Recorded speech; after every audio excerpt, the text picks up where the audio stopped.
Do you know what time it is? It's supernatural story time. And if you're easily scared, and even if you're not, there's only one thing left to do. Just turn off the lights, because these are stories that you listen to only in the dark.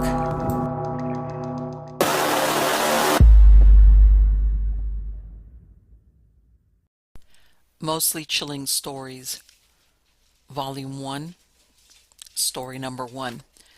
I'm about to walk out of this hospital with a broken arm, a shattered clavicle, 19 stitches across my scalp, and dozens of tiny scars where surgeons pulled glass shards from my skin. My civic lies totaled in some impound lot. For nearly 6 months I have driven for Uber across the sprawl of Los Angeles. I already carry more strange tales than most people hear in a lifetime, yet none compared to what unfolded 2 nights ago. I will struggle to understand exactly what happened. At 1:45 a.m., I cruised through Culver City after dropping off my last passenger and prepared to head home. A new ride request appeared in Palms, only minutes away. No destination showed on the app, a detail that should have warned me. I accepted anyway. As I drove toward the pickup, a convoy of police cruisers screamed through a red light at high speed. Blocks later, an ambulance flashed past. When I reached the quiet side street in Palms and lowered my window, the sheer number of sirens hit me, far more than usual. Helicopters chopped the air overhead in unusual numbers. I assumed the pursuit or shooting occupied the night. I parked at the curb and waited for the rider. The app listed his name as Marcus. Minutes dragged by.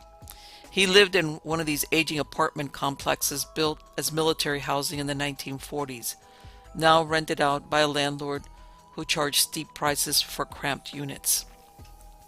While I sat there, impatience rising, I spotted several people sprinting across the street a block ahead. Streetlights bathed them in harsh orange as they ran at full speed, clearly fleeing something. Shouts echoed in the distance, too faint to decipher. They vanished into the shadows, and the street fell silent again except for the distant wail of sirens. Unease crept over me. The air itself felt wrong. The hairs on my arms stood upright. I stared down that empty road when the black door suddenly flew open. Marcus slid inside and slammed it shut. "Are you Wes?" he asked, breathing hard. I confirmed my name. He looked terrible, drenched in sweat, chest heaving, a blood-soaked shirt pressed tightly against his neck. "Take me to the nearest hospital," he ordered, then reached over and locked the door. "You do not look well," I said. "No kidding. That is why I need a hospital now." "I should call an ambulance for you." "I cannot afford one. Just drive. I am bleeding." He never once looked at me. His gaze stayed fixed on the dark windows of the apartment building behind us. My pulse quickened, but I pulled up directions to the closest emergency room, roughly 7 minutes away. I planned to take the 10 freeway for speed. "Come on, let's go!" Fear edged his voice. I accelerated away. In the rearview mirror, I watched him twist around to stare at the receding building. Only after it disappeared from sight did he face forward. We drove in silence for several blocks. His breathing sounded wet and labored. Streetlights swept across his pale, sweat-covered face. He looked both terrified and ill. I wish I still had my face mask. The strap had snapped earlier that day. At an empty red light we waited. A police helicopter thundered low overhead. I thought better of running the light. "What happened to you?" I asked. He met my eyes in the mirror, as if only then remembering I existed. His words came slow and pained. "Someone attacked me." "Who?" "My neighbor." I woke to a noise inside my apartment and found him standing in my living room, completely naked. I stared at him. "Are you serious?" The light changed. I pulled forward. "He was bleeding too," Marcus continued. "I always knew that guy seemed unstable, but he kept it to himself. Tonight, he broke in ranting nonsense, then lunged at me and bit my neck." "He bit you?" "Deep. Then he ran off." I gripped the wheel tighter. Marcus shook his head, wincing as emotion pulled at his wound. I worried about the blood soaking into my seats. Moments later, I nearly missed a turn while watching him in the mirror. He leaned back and groaned. His condition worsened by the second. I increased speed, afraid he might die in my car. A fire truck streaked through an intersection ahead. As I slowed at a stop sign, something on a nearby streetlight caught my eye. An older sodium vapor lamp cast an orange pool below. Perched atop, the long curved pole sat a large dark shape. At first I thought it was tangled cloth. Then it shifted, revealing the unmistakable silhouette of a crouching man. "What the hell?" I muttered. Marcus turned to look. I tried to convince myself my eyes played tricks. No person could balance there like a vulture. Then the figure moved again. I clearly saw a stooped head, arms, and two glowing pinprick eyes reflecting the light like an animal's. "Go!" Marcus shouted. "Go now!" I slammed the accelerator. We shot forward. Branches quickly hid the street light from my mirror. "What was that?" I demanded, my own voice tight with fear. Marcus did not answer. He writhed on the back seat, moaning. I took the next turn toward the freeway on-ramp. His movements grew violent. He thumped against my seat. "Hang on," I urged. "We're almost there. Keep pressure on the wound." A tortured cry erupted from behind me, followed by sudden silence. I glanced in the mirror. Marcus now sat perfectly upright, unnaturally still. He drew a long, deep breath through his nose. When he spoke, his voice sounded eerily calm and low. "O negative." A chill ran down my spine. I merged onto the freeway and gained speed. "Sorry, what?" "You are O negative, universal donor." My stomach dropped. How could he possibly know my blood type? "I have lost too much blood," he continued, his tone thick and unsettling. "I could use some O negative right now." "You are scaring me," I said. He let out a soft, childish giggle that turned my blood cold. I fumbled the merge into the nearly empty freeway. I kept checking the mirror but could not see his face clearly, only the outline of his head. He pulled the bloody shirt away from his neck and made a strange hissing sound. "I have a hole in my neck," he said flatly. "I can breathe through it." I drifted out of my lane at 60 miles per hour before correcting. Then his mood shifted again. He doubled over, whimpering. "Oh God, what is happening to me?" "Stay calm. We are 2 minutes away." "It burns." He twisted and moaned, knees hammering my seat. Suddenly he sat bolt upright with an animal-like huff.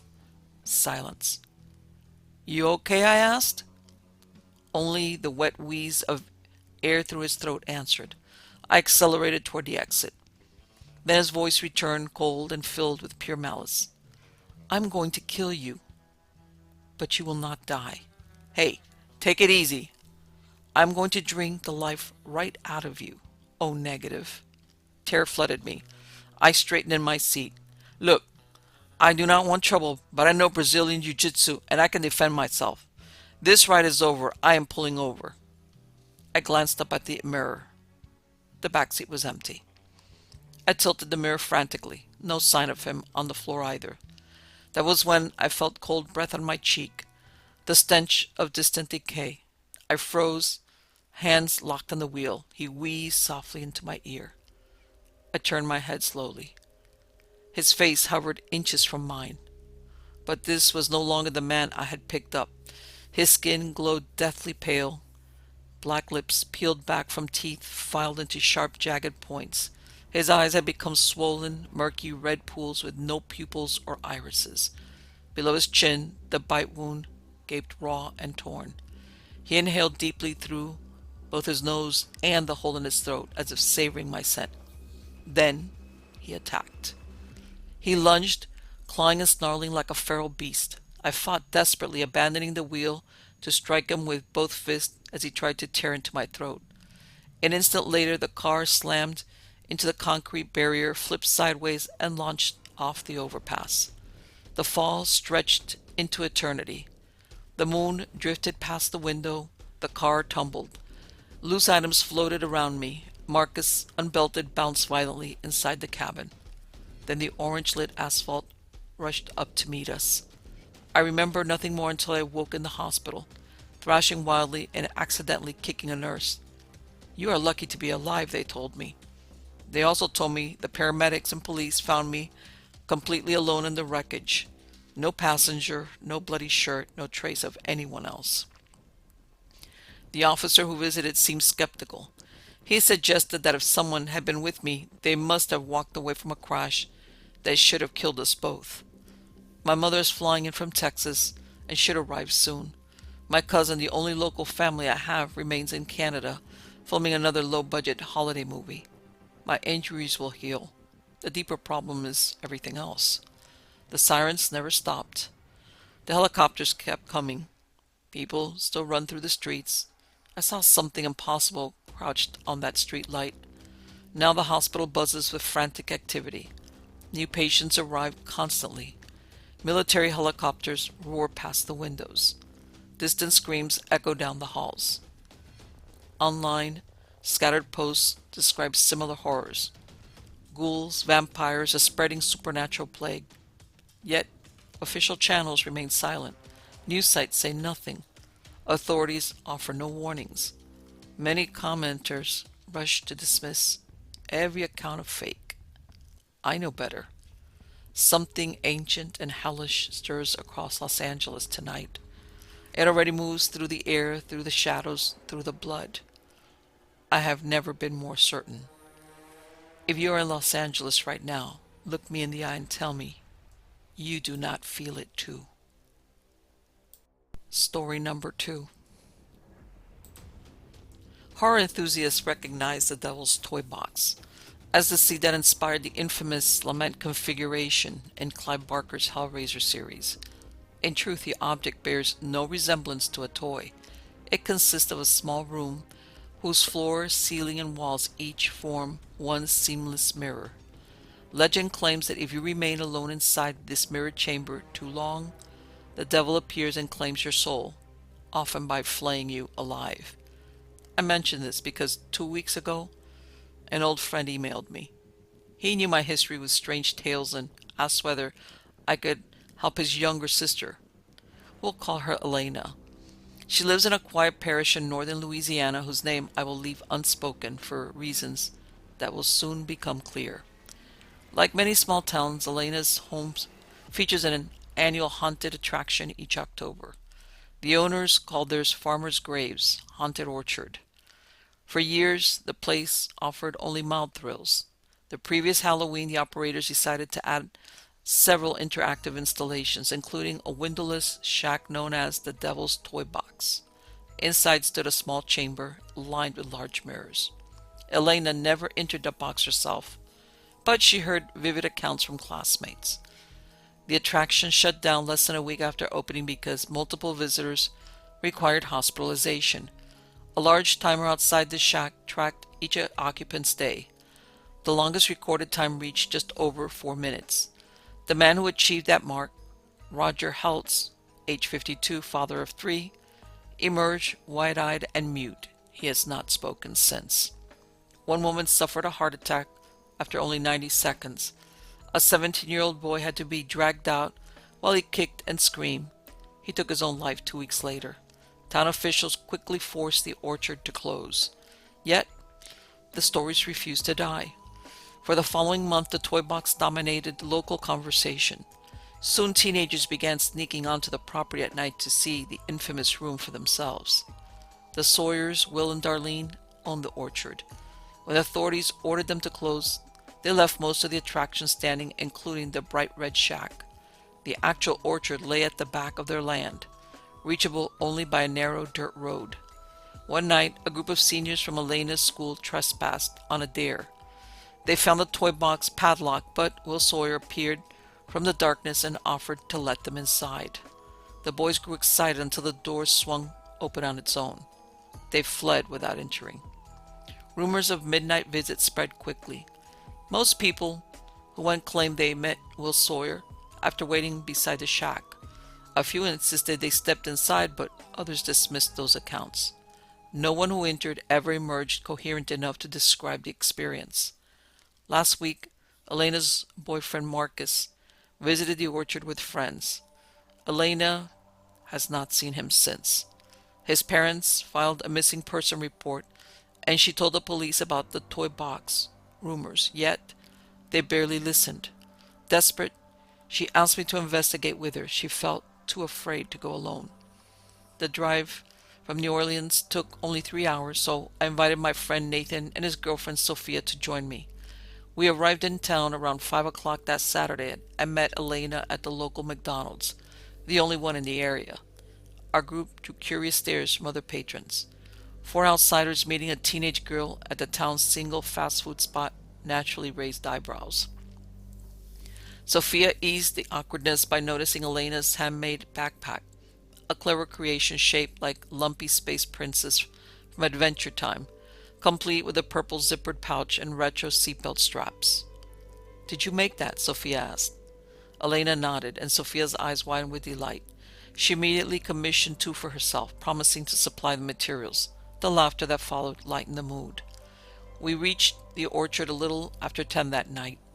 We parked beside the wooden entrance arch and retrieved flashlights from my trunk. The site looked exactly as expected. Colorful plywood shacks lined a field next to rows of satsuma trees draped in fake cobwebs and plastic decorations.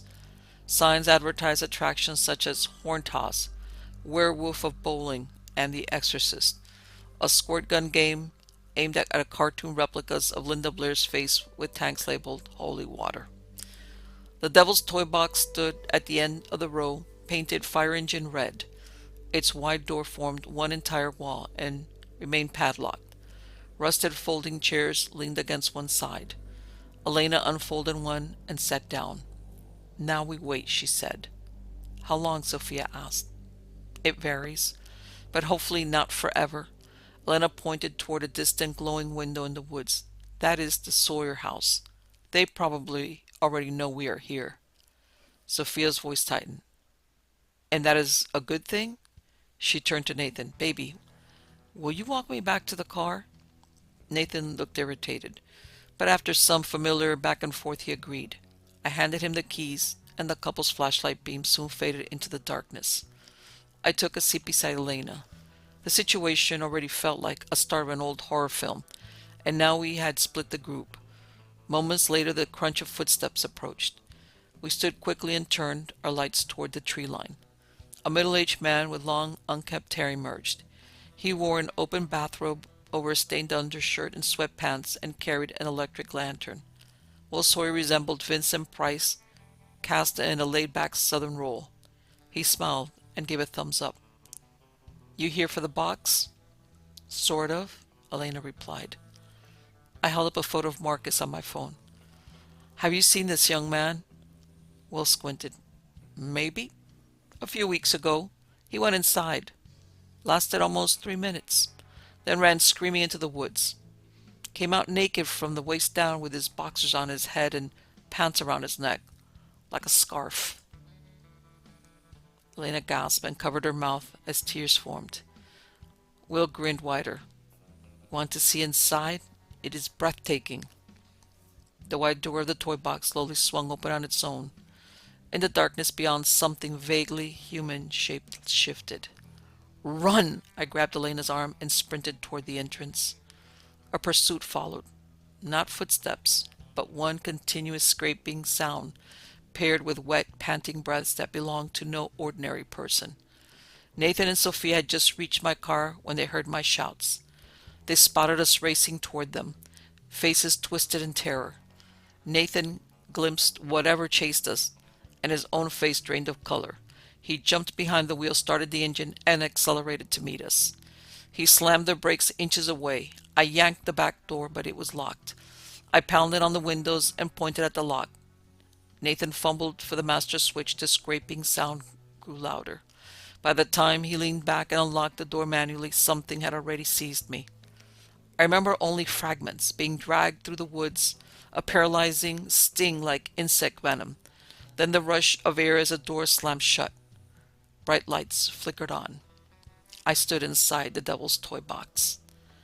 Thick plexiglass covered a mirror floor, matching the mirrored ceiling and walls. When the door closed, it blended seamlessly. Thin fluorescent tubes glowed along every seam, bathing the infinite reflection in pale yellow light. I looked down and nearly fainted at the endless chasm of repeating images. I closed my eyes, reached for the nearest wall, and leaned against it until the dizziness eased. Then a whisper brushed my ear. "Joelle?" I opened my eyes. My own reflection smiled back at me. "You are his now." I screamed and stumbled away. Something moved behind the reflection, climbing upward through the corridor of mirrored selves. As I drew closer, I recognized a blurred, distorted version of my own face, features warped from impossible distance. I pounded on the door, which felt locked from the outside.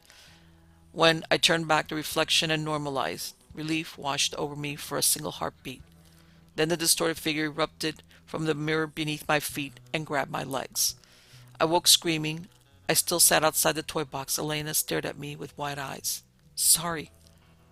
I must have dozed off," I muttered. "I'm worried about your friends," she said. "Why? How long have they been gone?" "Nearly 30 minutes. I checked my phone and sighed. "We should go look for them." We started back along the path, but soon realized we had strayed into the dense woods bordering the orchard. No structures remained visible. After some disoriented wandering, we found ourselves at the front steps of the Sawyer house, a rustic, white two-story home raised on a tall, flood-proof foundation. Elena climbed the stairs without hesitation and knocked. I hurried after her. Footsteps crossed hardwood inside. The door opened to reveal a middle-aged woman with gray-streaked hair and piercing blue eyes. This had to be Darlene Sawyer. "You here for the box?" she asked. "Sort of," Elena replied. Darlene glanced around. "You had better come in." We followed her inside. She asked me to lock the door behind us. "There is all kind of trouble in these woods tonight." The living room smelled strongly of marijuana. A half-smoked blunt smoldered in an ashtray. Darlene muted the television and sat on the sofa. "How can I help you?" I showed her Marcus's photo. "Did you see this young man recently?" She studied the image. "I do not recall, but I stayed away from the orchard after the toy box incidents. Building that room was my idea. Or rather, the idea of whatever spoke to Will I lay deathly ill. It promised to heal me if we constructed a mirrored chamber and lured people inside. If your friend entered, one of three things likely happened. He died, he sits catatonic in some hospital, or he wanders these woods, changed. The ones who end up out there become something else. You are welcome to search for him here, if you like." "Here?" Elena asked. Darlene slid the coffee table aside, rolled back the rug, and opened a crude hatch in the floor. A powerful stench of human waste and filth rose from below. "Will had brought a few survivors home," she explained. She switched on my flashlight and aimed it downward. 4 emaciated naked men stared up with hollow eyes. One hissed. Rustling sounds came from outside, followed by scratching at the windows. A filthy hand with unnaturally long fingers shot up through the hatch and yanked me downward. I woke screaming once more. I sat outside the toy box. Nathan occupied the chair beside me. "You okay?" he asked. "Yeah. Bad dream. Sorry." I looked around. "Where are the girls?" "What girls?" "Sophia, your girlfriend." "Dude, Sophia broke up with me a month ago. You remember? Or are you already rewriting this for the story you plan to write?" "My what?" "The story about tonight. You will change the details anyway. Why not invent a damsel in distress who needs you to investigate an abandoned Halloween attraction? That sounds far better than admitting your depressed friend asked you to drive 3 hours to a rundown shack where nothing happened, and then he shot himself." "What?" Nathan slid a handgun into his mouth and pulled the trigger. The blast left my ears ringing. I stood and backed away slowly, eyes locked on the ruin that had been his head. I forced myself to turn and head for the exit. When I glanced back, Nathan's body had vanished from the chair, though blood and tissue still spattered the front of the toy box. Then a stream of stagnant water struck my face. I turned.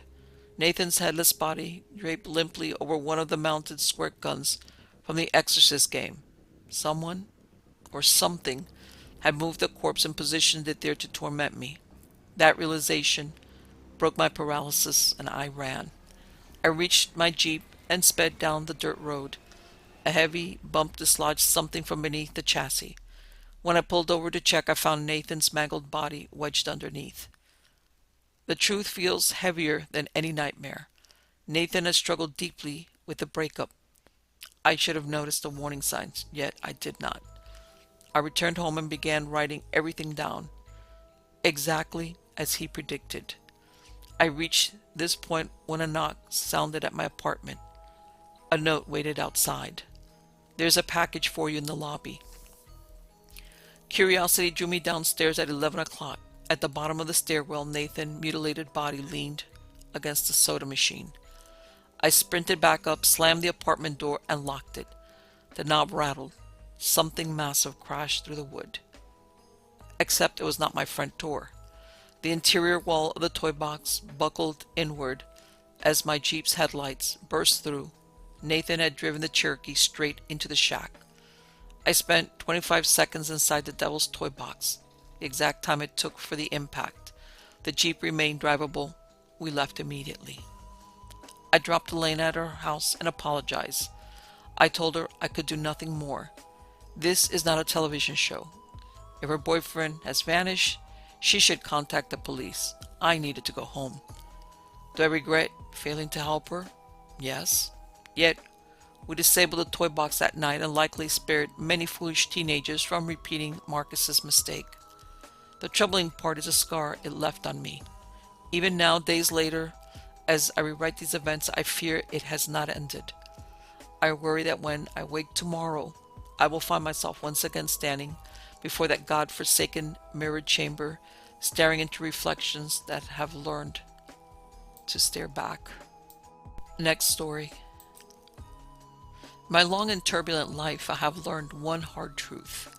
For all the monsters that roam this world, and all the nightmares we invent in our darkest hours, the greatest threat to our well-being never comes from strangers or shadows. It is something far older. It has stalked mankind since before we left our caves to stand beneath the sun. We spoke of it long before we possessed language, before we painted on stone walls or forged weapons to defend ourselves.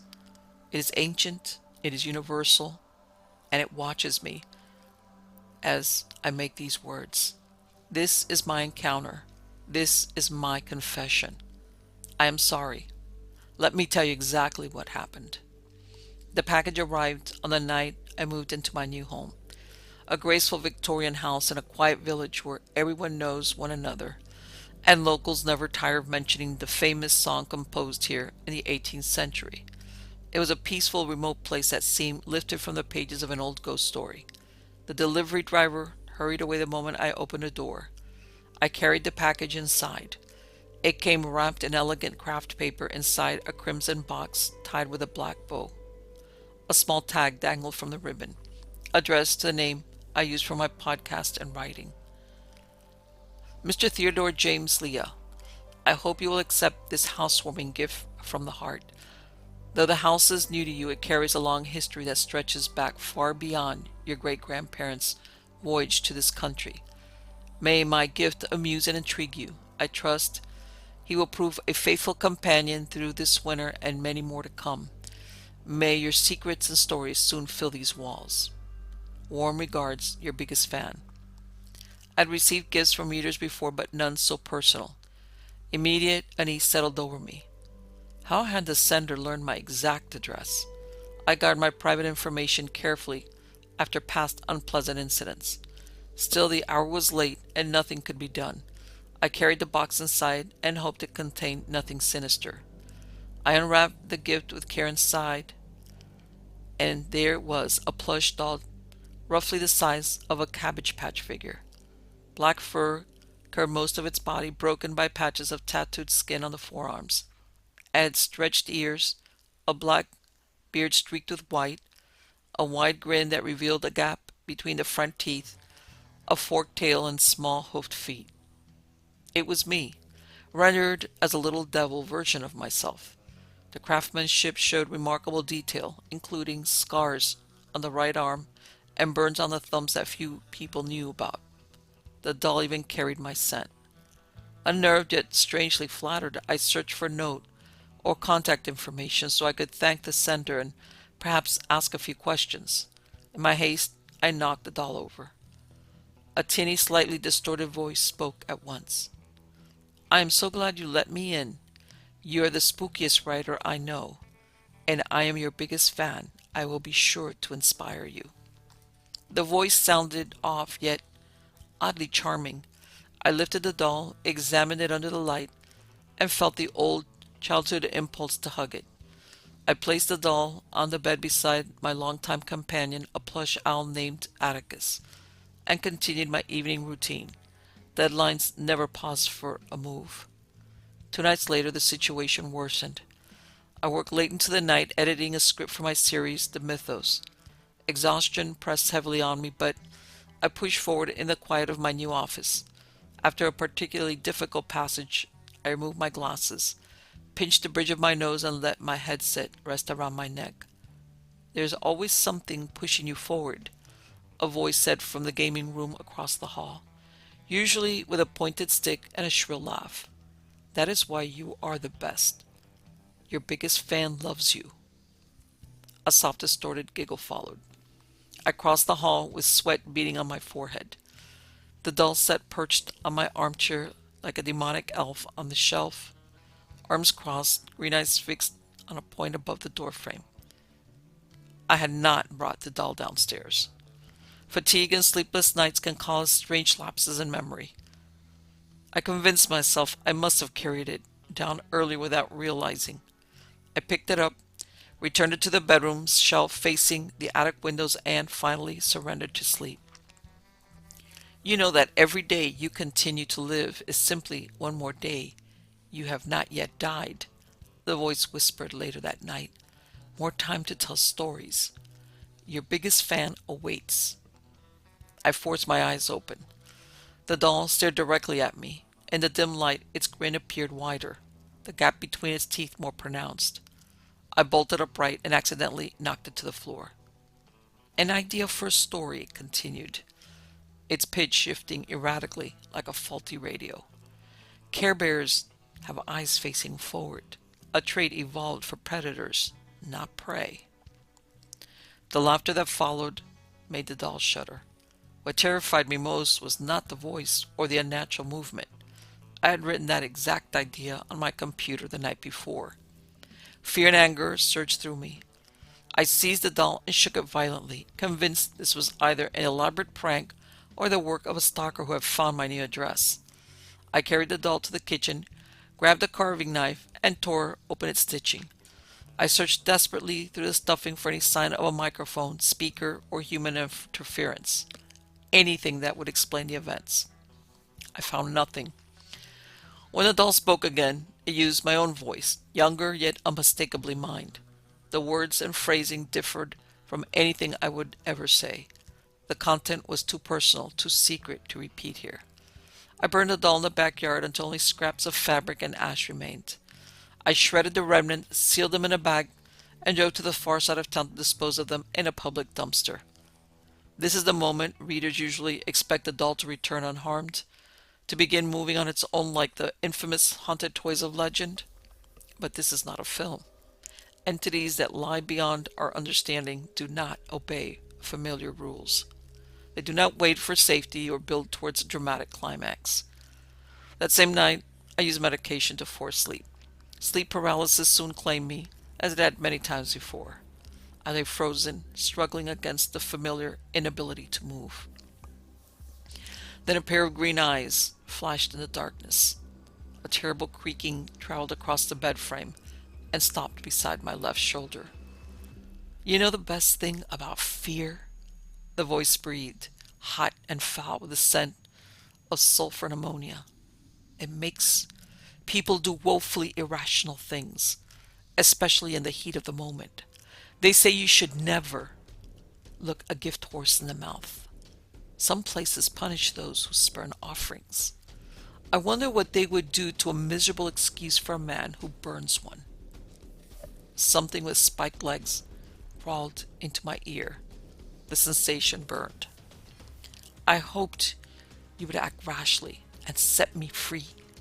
No self-respecting artist travels far without assistance. Some accept deals or bribes, but you are a caricature of yourself. You turn every tragedy, every loss, every moment of pain into fuel, a merchant of misery. If you let me in, truly let me in, I will help you create something beautiful. All it requires is your consent. But if you resist, the room filled with a chaotic symphony of screams, weeping, and violence. I will hurt you. I will make certain you feel every moment of it. I will take everything. The weight lifted. I sat up drenched in sweat. The following day brought disaster after disaster. My work laptop corrupted every active file. Hours of editing stretched into an exhausting marathon. I missed a deadline and lost payment. A harsh inner voice echoed my own worst fears about letting others down. A routine doctor's visit revealed an unexpected medical concern that required further tests. The kind of news no young, seemingly healthy person wants to hear. On the drive home, the voice returned, in my own tone, mocking my genetics, my laziness, my failures, and urging me back to work without self-pity.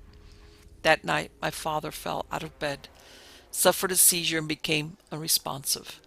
Exhaustion and distraction caused me to arrive too late to help.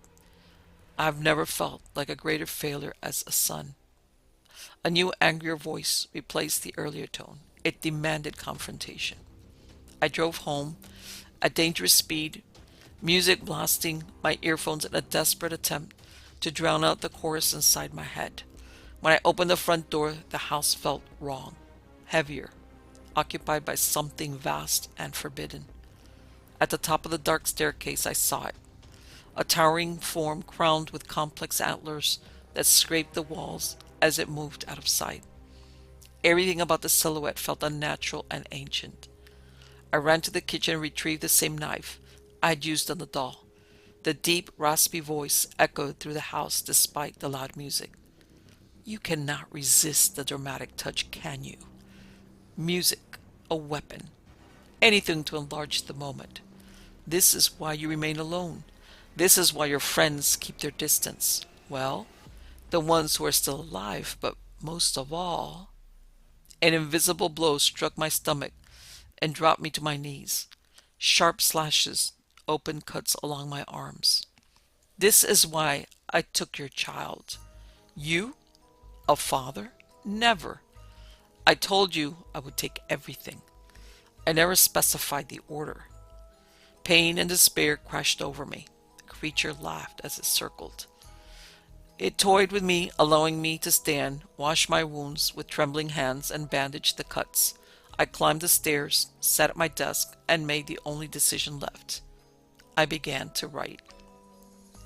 From the moment my fingers touched the keys, the noises beyond the door intensified. Gentle knocks and encouraging words twisted into frantic scratches, kicks, punches, and violent threats. It cannot enter unless I invite it, not while I remain awake.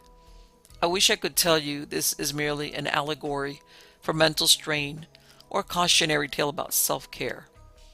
I do not know whether the doll was a real object or a creation of a fractured mind. No grand twist waits at the end. No simple explanation will arrive to comfort us. There's only the presence, and that is what frightens me most. I have no more secrets to reveal and no final escape. Only a choice remains. I do not know what waits beyond that door with its inhuman screeching, crying, laughing, and groaning. I know only that it exists to cause harm and will not stop until I surrender or fight. So I expose it here. If everyone sees it and understands it, where can it hide? If we all carry a little devil on our shoulder, its mystery fades and its power weakens. Note that I said weakens. With every sentence I write, my hands shake more violently. I am terrified of what will happen if this fails. If I open that door and the retribution exceeds what I can endure. I said at the beginning, that humanity has feared this force since before we left our caves. Until we name it and learn to recognize it, we will always cower before the unknown. Instead of living in fear of what might happen, I will open the door and fight for whatever remains. I will fight with everything I possess. Either I will bring it under my control or it will take everything. Either way, I refuse to live in fear of the unknown for one moment longer, because it is better to face the devil you know than the one you do not. Right?